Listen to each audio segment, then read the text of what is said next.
Hey everyone, and welcome back to another episode of Biz Talk for TikTok.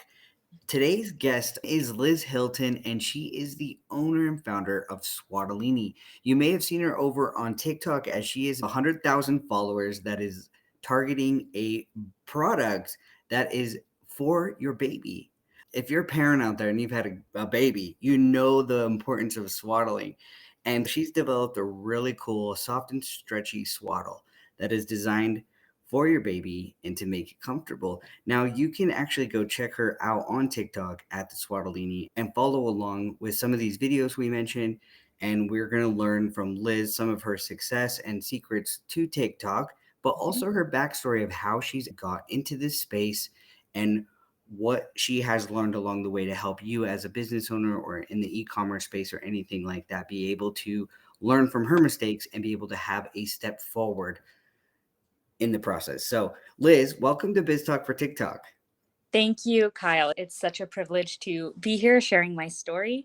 I really feel like TikTok saved my business, and I look forward to sharing that with everyone. TikTok really gave me the ability to have an overnight success.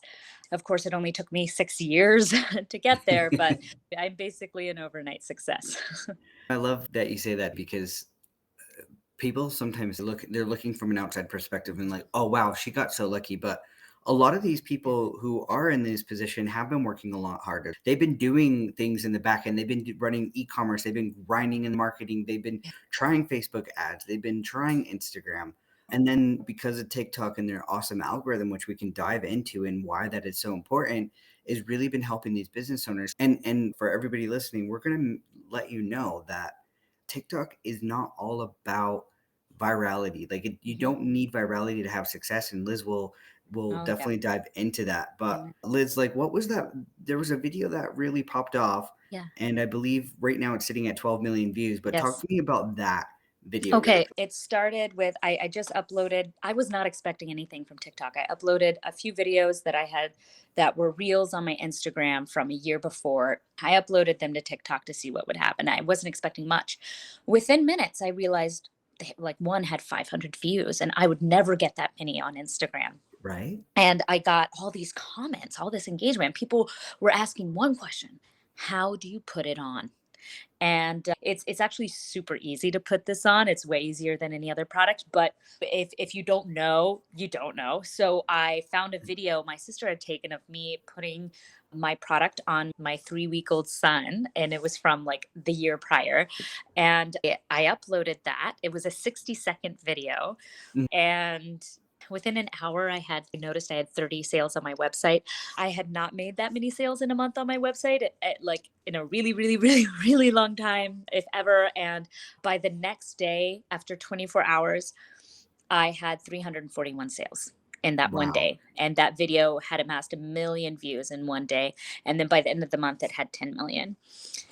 Yeah, that's it was amazing.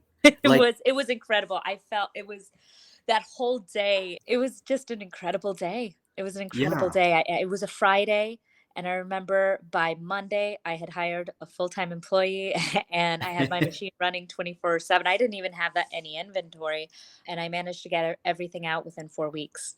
Wow. Okay, so one video that just popped Yeah. off changed your life. Like you were Yeah. sitting there with, all this time and energy and you said, you didn't even have that much in sales and you were grinding so No, long and I you had a had job too, Kyle. Kyle, I had a oh W-2 gosh. job, like a six-figure W-2 job, and which I very much started to ignore. Maybe that's part of why they fired me. But like, I it was such a relief when they fired me. But Yes, you're like, um, thank God. I Yeah. know,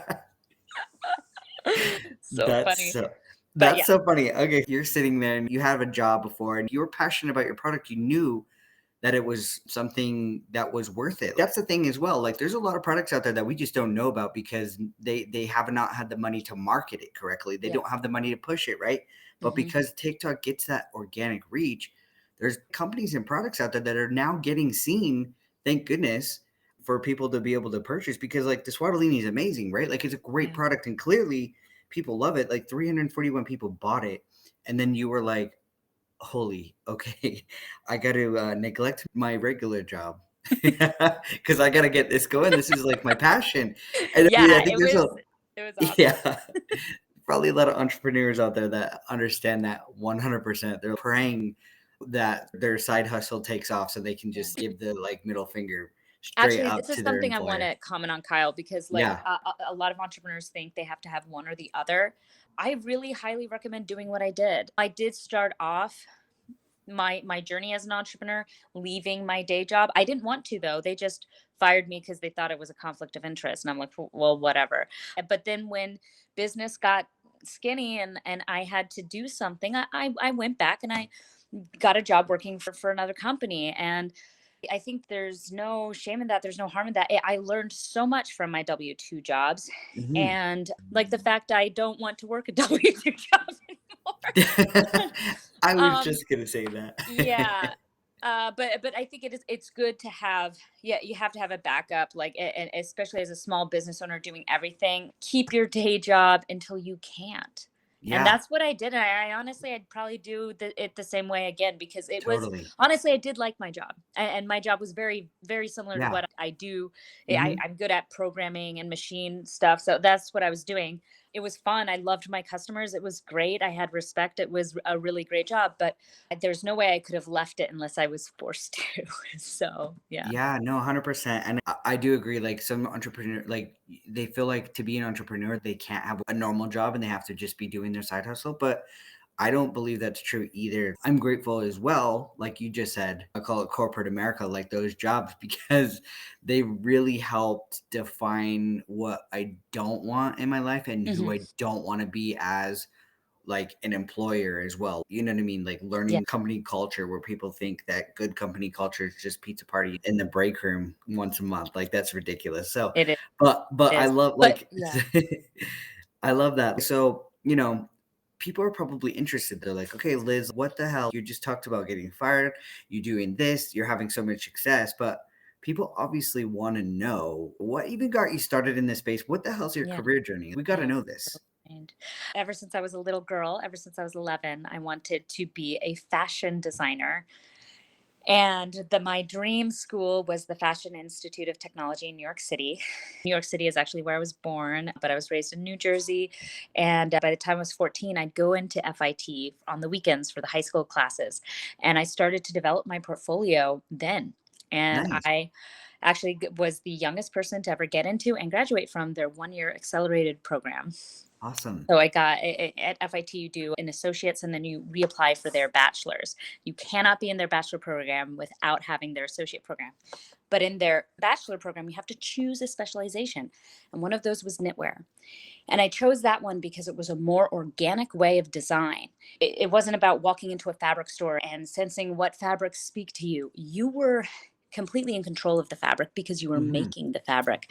You would Right. choose the yarn, you would design and engineer the stitch structures, and then you'd make it either on a hand manual flat machine or on or programming it. And I actually learned, I went to Italy for a year and I learned how to use manually operated machines. I was really only one of three people in my class who really got it because we were the ones who learned Italian and none of the professors spoke English. So Interesting. if you could learn Italian, you do well.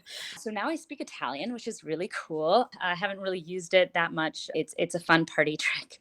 And I have like 8 manual machines in my home. I think they're absolutely phenomenal tools, especially for teaching, which Mhm. became a big part of my business at one point. But anyway, coming back to New York, I had all this like foundation technical knowledge on not just how to knit on machines, but just the technical knit theory behind it all. And then marrying that with how to program an electronic machine and learning the mechanics of that set me up to do well in very entry internship position for the company that manufactures these CNC knitting machines, Mhm. Stoll, based out of Germany. So I worked for them for about a year out of college, and then I got an opportunity to take their practicum, like their internship, in Yep. Germany. And I moved to Germany Oh, for a year. I wow. learned German, Wow. so way harder than Italian, but I did it. So I lived in this so little Liz, town on the question, border of the you can Swabian Alps. speak But yeah, Italian and German? yeah. So I speak Italian and German. Wow, that's Yeah, amazing. But Germany, it was a tough experience. Like I learned a lot, but probably the best part of my experience was getting the higher levels of programming certifications. So Hmm. by the time I came back to the tri-state area, I was interviewing in New York and Philly, and nobody was hiring 3D knit fashion designers. Like nobody was doing it. If I had been Interesting. looking for a job like that now, I'd be sitting pretty. But 13 years ago, not so much.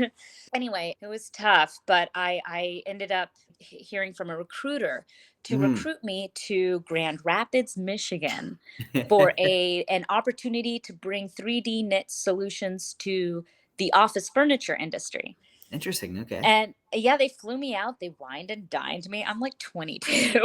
Like, and they gave me a starting salary of 48 grand a year. And it was awesome. I lived off of a king, off half of my net salary, paid off all my student loans. It was a great opportunity. Not only that, but the learning opportunity. My first 4 months working at this place, I didn't do any programming. I shadowed their technician because Hmm. if I were in my R&D work to crash a machine, I couldn't take one of the valuable techs off the production floor. I'd have to fix it myself. And I'm Hmm. so grateful for that technical training because that really helped me build up the confidence I needed to start out on my own. It was just me and my boss. And just for context, I was the first female programmer to ever work at this company in their 30-year history. Actually, even though you think, oh, fashion, all female. No, no, not in knitting, not in technical knitting. Which It's you all think, men. which is funny All old because men from Nottinghamshire, England. Like, right, I'm not being stereotypical either, but when you think knitting as well, you still don't think men, right? no, But no, you said no. it's like a male predominant industry, Yes, which yes. is crazy. That's It, interesting to it, hear. it is because if we go back, oh, and now I have to tell this story because it is so fascinating. The Go. reason it's male dominated from all English guys from this specific part of England, Nottingham, Mhm. is because that's the birthplace of machine knitting. So the first manual knitting machine was actually invented in 1589 Oh, wow. by William Lee, who lived in Nottinghamshire, England. And he actually applied for a patent, but Queen Elizabeth I denied him a patent because she feared it would hurt like the two needle manual hand knitting industry of England. Interesting. And yes, we never got a patent, and everyone copied his sock framing machine design, and he died a pauper, like Oh, very what? poor. But his design kept being manufactured for 200, like until the Industrial Revolution. I worked for a company with roots in Nottingham. Mhm. And I got to go to Nottingham and go to a manufacturing center that makes like the baby swaddles for the baby princes of Oh, the royal wow. family. Yeah, And they had a William Lee sock ring machine built in the late 1700s that they used in production until 1996. that's It's just crazy. crazy. Yeah, Anyway, so yeah, when I say I'm like deep into this knitting thing, you're yeah, deep. it's been my life. So But you okay, but Liz, do you know, like, your characteristics right now with all these stories you're telling me is you've literally been an entrepreneur your whole life because there's a couple people out there who they go to school and then they like go into the career and that's it. Like they just carry on and do the whole daily grind. But I could tell you were passionate. You went to Italy to learn more. You went to Germany to learn more. You know what I mean? You dove in and then you're still continuously trying to better your craft. Some people might think that's just a normal thing, but that I feel like that's very entrepreneurial. And those are the people that are learning how to branch out to do this for themselves versus Mhm, those that just have that like single mindset of, okay, I went to school for this and this is it. This is mhm, my life. I work for somebody else in this industry. But you're like, okay, all this experience has led you into this mhm. place right now to be able to literally Yeah. take off your business and have your own machines. And I'm sure throughout this entire process of going through your journey, you've learned a lot of things in the industry, especially starting your own business. You've learned some fails and you've Mhm. learned some successes. But talk to me about some of those things within your journey. My business initially started as a service-based business because I came from, building 3D knit solutions for office furniture. I quickly learned that Everyone wanted a piece of this, especially because of Nike. Nike came out with the Flyknit shoe in 2012, and it Mm, really brought 3D knitting to the consciousness of the consumer. And every designer in the world doing anything wanted, mm-hmm. in soft goods, wanted 3D knit on their speaker cover, their Right? car interiors. Like everybody wanted something. Right. Knit. And I wasn't allowed to really play with any of the fun material innovations that I wanted to play with. The project manager would always say, well, get your own machine. And when the other programmer left to be the senior knitovator at Nike, I was left all alone. But in that time without him, I realized how much he had taught me. And he taught me a very important thing. And he never said this, but it was just how he attacked problems. He taught me that it is through great technical knowledge that great creativity is fostered. Mm, And I think that's why I've always been in pursuit of great technical knowledge, because I know that I can't be a good problem solver if I don't know what kinds of solutions are out there. right. So I knew I had to expand outside of office furniture. And so I bought my own machine. It was like the only used Stoll machine available for purchase. And it had so many problems. When I got it, I had to hire a tech friend, and we took the whole needle bed out and took it to a car wash and No washed way. it. It was like I had to take it apart and put it back together. It was horrible. Right. But I had a machine for 15 grand and typically knew these are like 100 grand machines. So That's crazy. Did you tell your boss? Because he was like, hey, Liz, if you want to learn other stuff, get your own machine. You're like, okay, I did. Did you no, tell? no, he learned because I was pitching to a lot of grant competitions, and he found out about that. And he was like, you can't do this. It's a conflict of interest. And I'm like, Of I course, never signed a non-compete. corporate America doesn't like And that. we got on with HR, and I said, look, you're not going to pay me more money. There's no conflict here. I'm doing this in my time. What's the Right? issue? And they just were threatened, and so I left. And I was Okay. 25. I had nothing to lose. Like, I whatever. know. But I feel like that's the number one problem with corporate America is that they do see people that are doing these side things as threats when really Mhm. they should have said, Liz, you're really freaking passionate about this. Let's figure out what are you trying to learn? How can Yeah. we create something new in our industry? Like with your knowledge and your passion. Like they Hmm. should have been investing in you Yeah. with your, you know what I mean? Like to be able to Yeah, I let know. you, And they but learned their lesson, though. right? Kind of. But anyway, they, anyway, Send this to them. Send this podcast to I them. know. Well, it's funny. I'm actually having one of the guys who programs there now coming to my home this week to hopefully Really? take some of my machines off my hands because I don't need them anymore. You're like, hey, come buy some of these machines. Yeah. Yeah, I'm exactly. killing it, and I have newer ones, and yeah, take these ones. It's But fine. yeah, it's kind of fun. It's fun. That's fun. Yeah, and Roles what have also was reversed. actually hilarious, the guy who replaced me, he also had the exact same machine that I had in his basement. Like, actually, one part number away. They must have been made like the Whoa, same day in Germany crazy. 30 years ago. Yeah, and he had his own side business, but they were like, "Well, it's okay." You know? Wow. Hmm. And then I helped him. We That's ended not up glass becoming ceiling right friends. there. He helped me a lot, and I helped him get a job at Tesla. And then I bought his machine from him. This is a very small world. There aren't a lot of 3D net programmers running around. Yeah. I can imagine you're the only person I ever met. In fact, this is the only conversation I think I've ever had around this. So, Yeah. which is cool though. Like it's super cool. Okay, so then you trying different things because you had your own machine now, so you can Oh, yeah, experiment, yeah. you So can my practice, product right? development business. Yeah. Yeah, so I called it Knit It. So, like, how will you knit it? And I wanted to just do everything. I want to do everything that I wasn't allowed to do in my corporate job. Hmm. So I knit anything from oven gaskets to shoe covers to speaker covers to respiratory tubes to. Interesting. But I had a few key problems. One, I hired two smart young women to train up to take over my duties of like programming and design.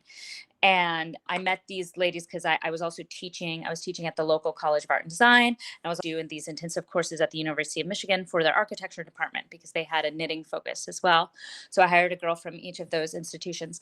And they're so smart, they're so great, but I hired them at the wrong time to do the wrong thing. If I could have gone back and done it differently, I would have waited a little longer to hire someone and then hired someone for administration to take Hmm. on the mundane parts of my Yeah. business to Yeah. free me up to do what I do best. Exactly. Instead, I had this idea of of investing in these young people and making them experts in the field. And I did that, but then they could easily go and get jobs making way more money. So, and with companies with bigger, better futures. I do think Knit still has a future because Knit is still the parent company of Swaddle Okay. and the manufacturer of the Swaddle.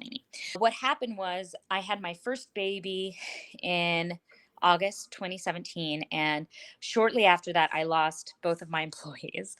And in the midst of this, I'm dealing with an infant who Right. is not sleeping very well.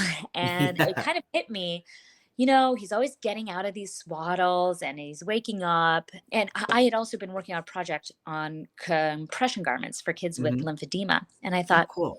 I could use that same technology, that Yeah. same compression yarn, medical grade, to create a swaddle that could help him sleep. And so I did. And when I say swaddle, what I mean here is sleep sack. It's just Hmm. Halo trademarked the word sleep sack back when the USPTO was just letting everything through. So I can't use that term in my marketing.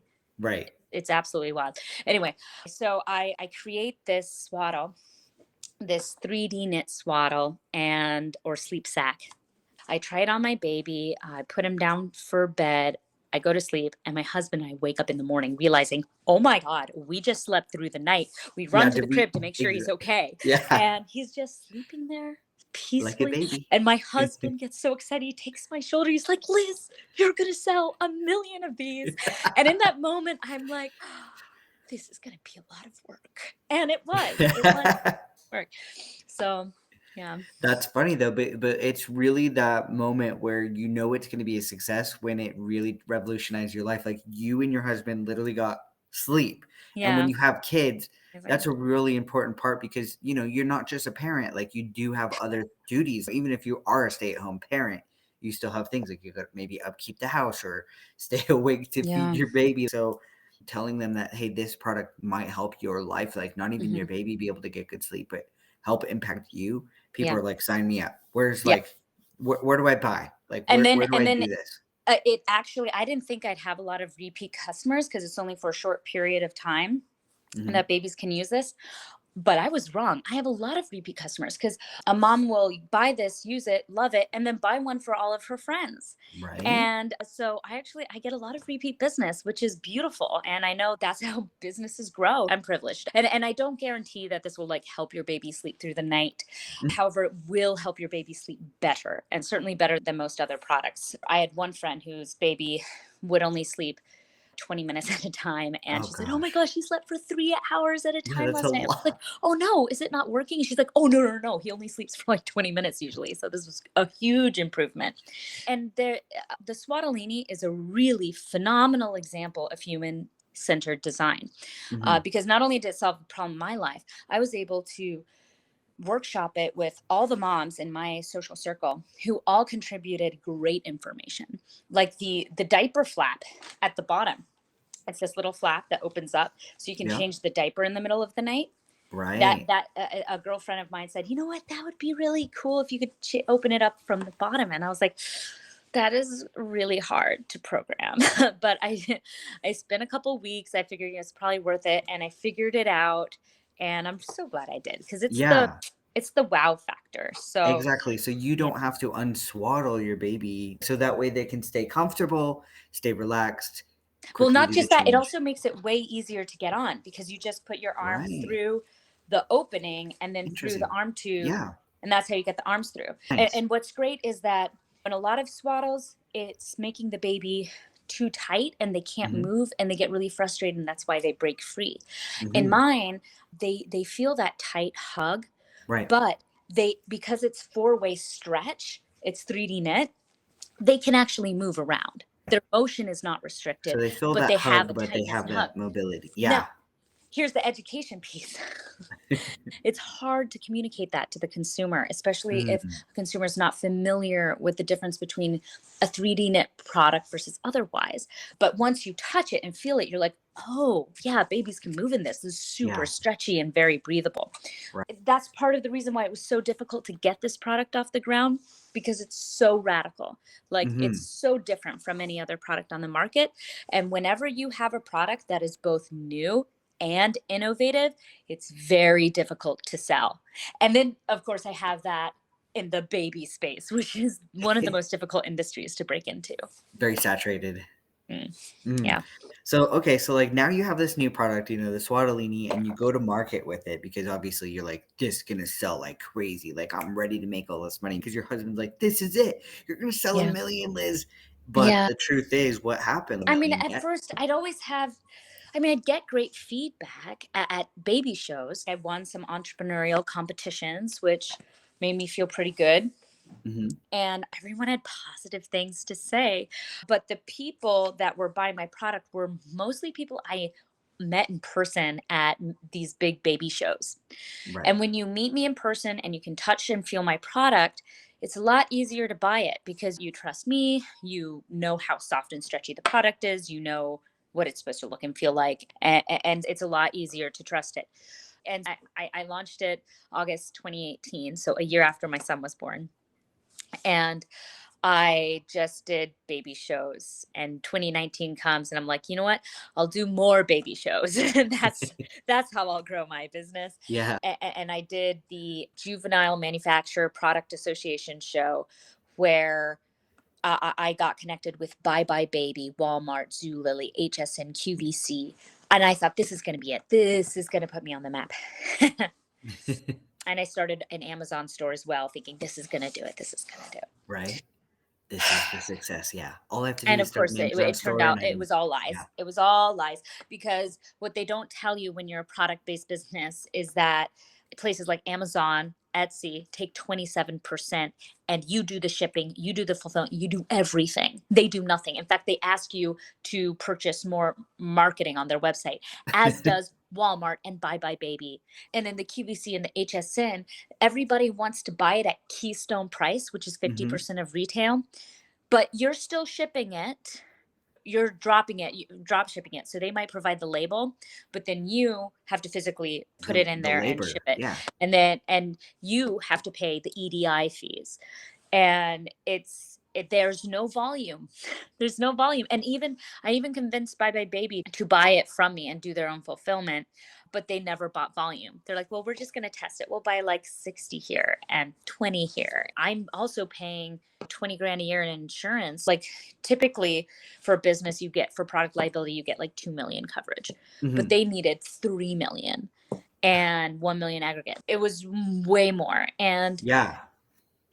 so The I have 20 grand a year in these EDI fees, insurance fees, and I'm making 4 grand a year.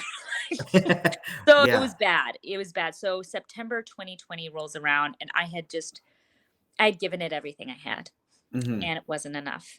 I pulled everything out. I wrote an email to everyone saying, thanks for the opportunity, but I'm not making any money with you. And I told them the reasons, not that they cared. T And I you knew the know answer to my problem would have been Mhm. volume, but Mhm. that was not the place to get it.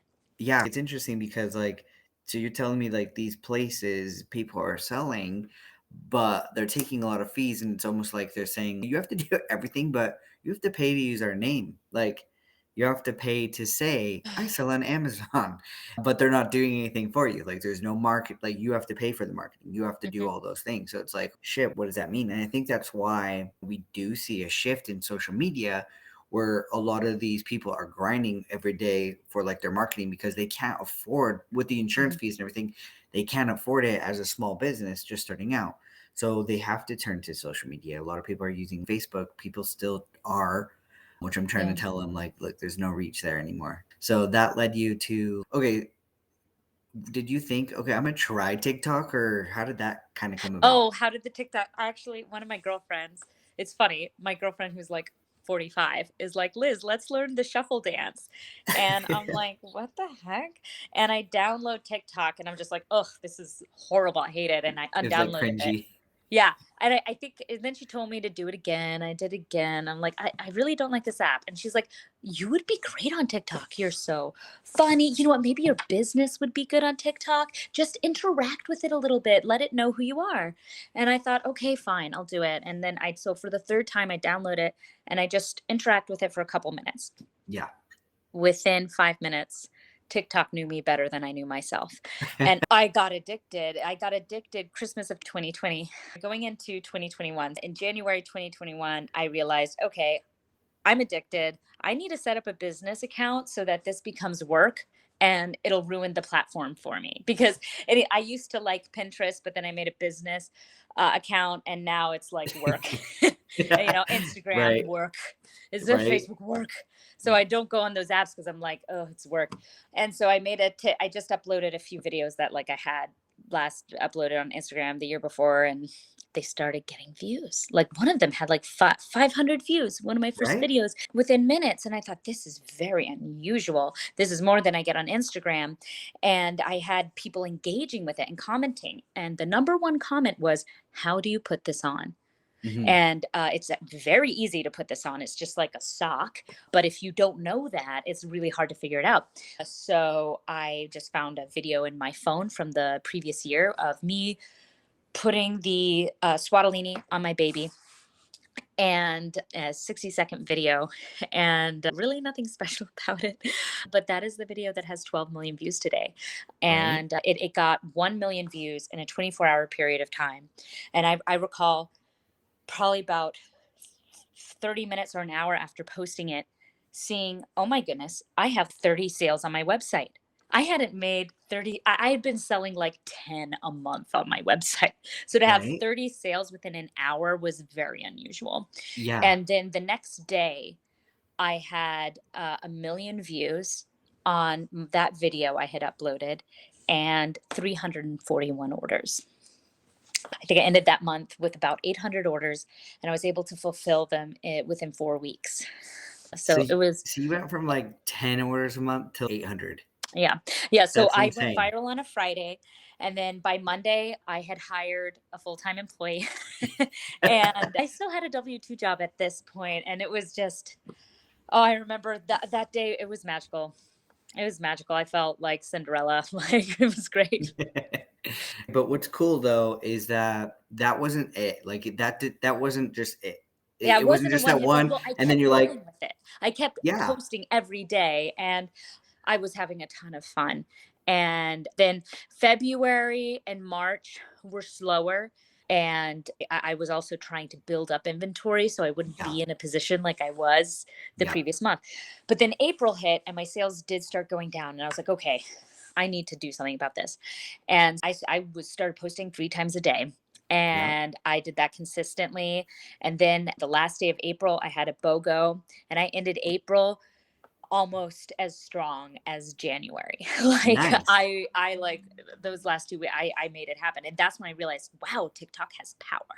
Mhm. And I didn't spend any money doing it either. Like Yeah. it was just Boom. posting consistently and communicating with people. I also did a lot of lives. So this is another thing TikTok has given me, is the opportunity to engage directly with my customer Yes. base. And it's great because people like, and I get this experience too, when you're scrolling TikTok and you find a creator you like, you feel like you're friends with them. Even if 100%. they're selling you something, you feel like you know them. So to You go do. on live, it just makes you feel like it's like you're seeing your You're friends. It's yeah, and it shows like you're real, you're listening, you're a human being. I try to tell this all the time to people that TikTok makes it feel authentic and real and human. So therefore, when you are talking about your product, you don't feel salesy. You feel like you're just talking to your friends and you're like, "Oh my gosh, this product's amazing." And then they're listening versus making ads for Facebook or Instagram. People are Mhm. like, "Okay, don't Well, sell to me, and Liz. actually Stop just saying selling my to me." product is amazing. I don't think I've ever said anything like that, because what I do is I'll just show, like I'll show, you Yeah, know you'll how they show say, it. show, don't tell, right? Yeah, yeah. And that's, I have these videos where I like shake keys in front of a baby and I wake them up, I make them jolt from the more reflex, but they're wearing my products, so they're soothed back to sleep. And you get to see that in real time. I don't need to Nice. say my product's amazing because I can just prove it. So Love it. that is pretty cool. And then so what I use the lives for, especially my first few months of being a success on TikTok, Mhm. after my kids go to bed, I would have to sew the tags on, quality check, and I just turn on live and I do it while I'm talking to people and Right. answering questions, Yeah. and people could see, oh my god, you make this in your garage. Honestly, this is another reason why I'm not afraid of anyone copying me. Mhm. It is very expensive to make my product, a very high cost of entry. And the only reason I can sell it for $39.95 is because I make it myself. It is Hmm. impossible to make a profit on this, is selling it for just as much or less if you're not making it yourself. Hmm. So nobody can copy me because it wouldn't make them any money. It feels pretty good. People love that behind the scenes. We're reaching a new point in the internet space with everything, with social, everything. Like this is a new phase where we are. And I think we're at that phase now where people are calling people out. They want that authenticity. They want to see what's truth. Like they want people to speak the truth. And that is in business as well. Like even these giant companies that have a lot of security with income and money, but really the power of the people are like wanting more. What Mhm. is it mean? What are you doing behind the scenes? What are you impacting? How are you impacting the world? Are you going to answer my questions? Are you like a real person? And I Mhm. think that we're going to see a big shift. There's a lot of smaller companies like yourself that are growing now and will be years to come a brand that this new generation recognizes because of that like human connection. And I think that's so vital. I think the live feature is something that a lot of people miss. Even if you're a pretty decent sized company, you really should have some people on your team. It's a great place to get feedback instantaneously about everything, your business, your product, asking questions. People might have questions that you didn't even know that they had. Mhm. Like you said, like people are like, how do you put this on? Your audience gave you the key to a viral video. Oh, and That's the that's whole not point, even that. That's just one example. That's just right? one. They do this for me all the time. They'll Yeah. recommend. I had so many comments asking for a swaddolini that was lighter, that would be better a warm climate with no AC. And so that became the light swaddolini, which is basically the exact same but without the color yarn. It's just Okay. white, Yep. and it's super light, but it still gets the job done and Right. is good for a warmer climate. And so Right. that's become a really important product in my product line. And it's because I just listened to what my customers wanted. Hmm. Yeah. Whereas on other socials, because we don't have that organic reach like we're seeing on TikTok, that could have taken you 5 years to learn that feedback. Because on somewhere like Instagram, where you're just like grinding, like you might, it literally could have took you like 5 years to reach an audience that Yeah. gives you that feedback and saying, "Hey, Liz, by the way, you should create a light product. That would be great." And then you're like, "Really?" Because like I could have been developing this whole time. Whereas like within less than a year on TikTok, you've Mhm. already gotten that really essential feedback that you needed to understand your audience and what the people need in the world. Yep. And that is so valuable. And like you said, and you mentioned this already, that didn't cost you anything to learn that. That was free. Yes. That's insane. I've literally been doing this podcast for over a year. But before my podcast, I was talking about this for a year before that, saying this is where it's at, Mhm. people. Yeah. This is where your first social, like everyone should be using social. And yeah, Instagram's great, and Facebook, sure, you still might be able to get some stuff there, but really TikTok, I think, should be your new focus for social media. And you mentioned as well, like I liked this because me and you had a chat before starting this, podcast, and we're having a chat about virality and success. And viral video doesn't necessarily equate to success Hmm. because the app is so ingenious that it starts to learn you and the videos that you create, right? Is that what happened? Yes. So I mentioned before how my first viral video has now amassed 12 million views. However, I've had videos that have amassed 2 million, 3 million, 8 million that have brought me way more in revenue than that 12 million view one. And that's because the TikTok knows me better now. They know my customer base better now.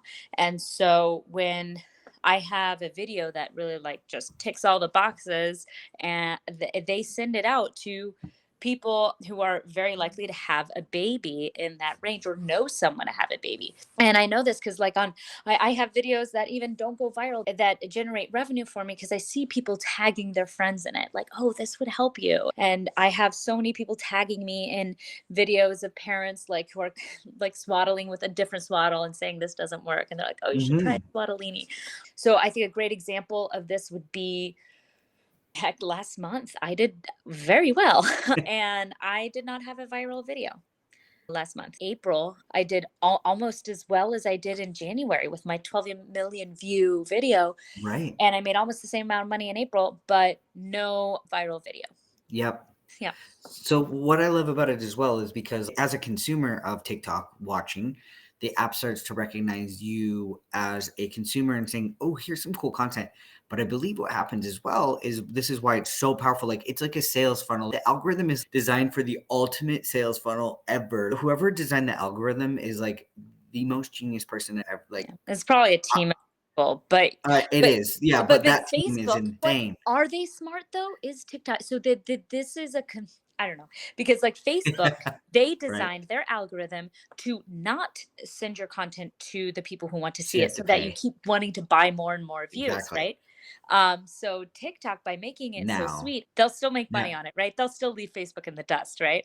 exactly. Now that's true. That's a good point because I'm sure those algorithms are designed to get tighter and tighter as it gets more saturated, right? I mean, we're already seeing that actually. There's boosting capabilities now for your own posting, so we're seeing a lot of new features roll out. So I do believe that there's still a ton of free organic reach out there, but there will come a time where it does get a little bit more tight.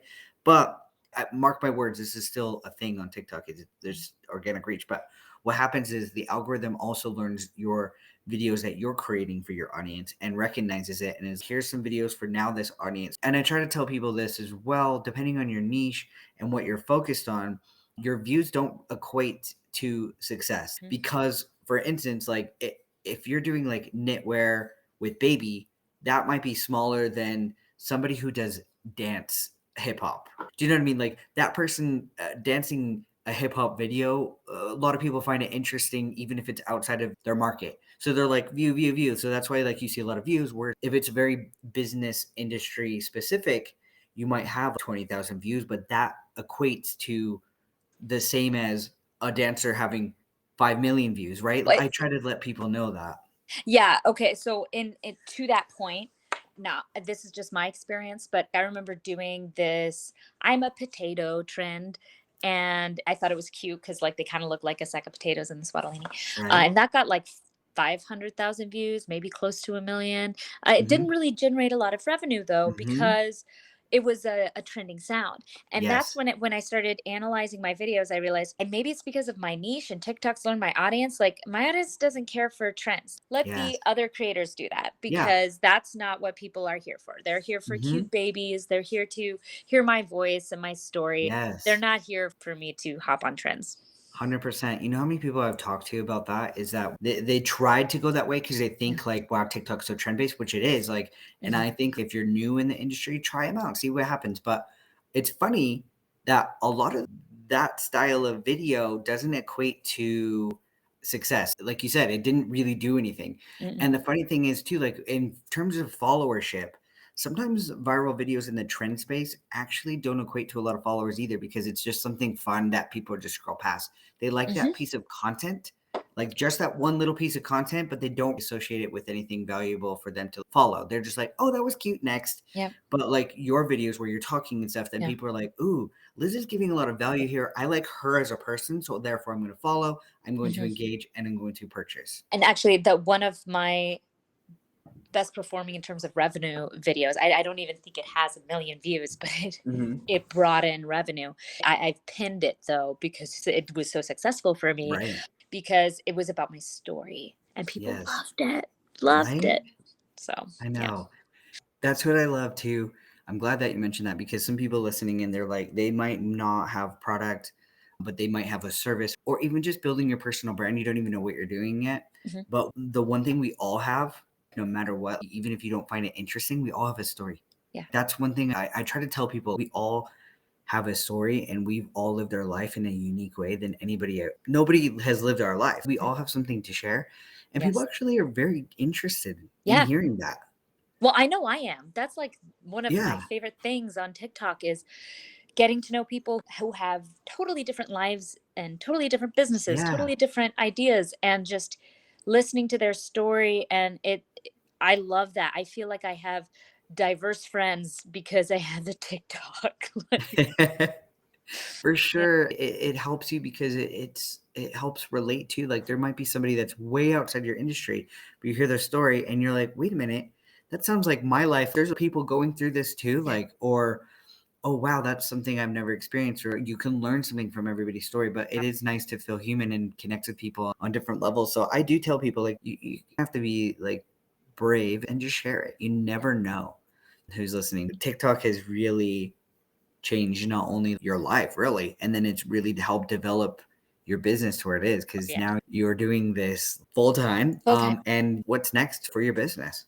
Thank you for asking that question. Yeah, a lot of exciting things. I am training up a full-time employee. I currently don't have any employees, and Mhm. she will be bringing her 6-week-old baby to work. So I get 2 employees for the price of one. I will be hiring an in-home nanny because I still do all of my business in my home. My Mhm. manufacturing is in my garage. So I need her help with quality checking, customer service, fulfillment, that sort of thing. Yeah.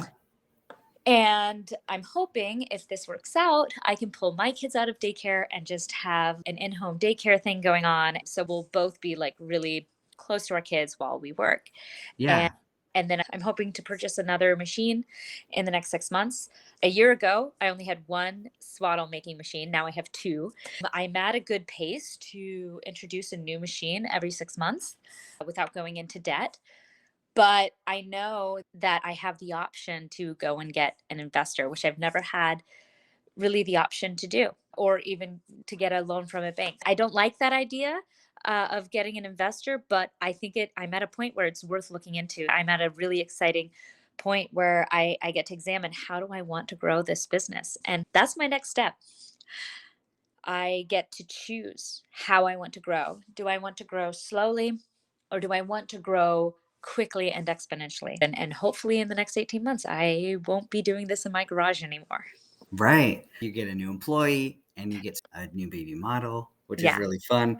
And then your next goal is to have your own fulfillment shop, like Yeah. your own workplace, which Yes. will be really, really, really cool. And I'm sure that will happen though, because I feel like when you're making those right steps for your business and you take leap of faith, the law of attraction, everything works in the right like way and things go in the right direction. I'm healthily risk averse. Like, I have a healthy appreciation for how difficult the next step is going to be.